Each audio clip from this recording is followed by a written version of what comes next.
ஏன் பாட்டிமா நீங்களே எப்படி சொல்றீங்க? ஆமாம் டாக்டரே.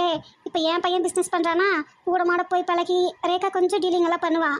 அதே மாதிரி தான் நீலகண்டனும் அவங்க அப்பா கூட போய் இப்போ சிவாவை எடுத்துக்கோங்க, சசி கூட இருந்தங்காட்டியும் இவங்க அளவுக்கெல்லாம் என் பேரனுங்களுக்கு எக்ஸ்பீரியன்ஸ் கிடையாதுல்ல. ஓ, அ, நானும் சிவாவை தான் பார்க்க சொல்லலாம்னு நினச்சேன். ஆஹா, என்ன சொன்னாப்ல? இன்னும் கேட்கல பாட்டிமா. ம், அப்பனா நல்லா ப்ராஃபிட் வருமே, அப்புறம் என்ன இவளுக்கு?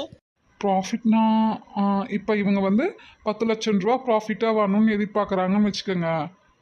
அதுக்கும் மேலே வரணும். அப்படி வர அமௌண்ட்டை தான் ப்ராஃபிட்னு இவங்க சொல்லுவாங்க.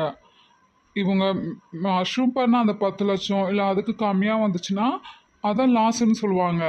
இது எந்த ஊர் அநியாயம்? ஆமாம் பாட்டிமா, பிஸ்னஸ்ல எல்லாம் அப்படித்தான்.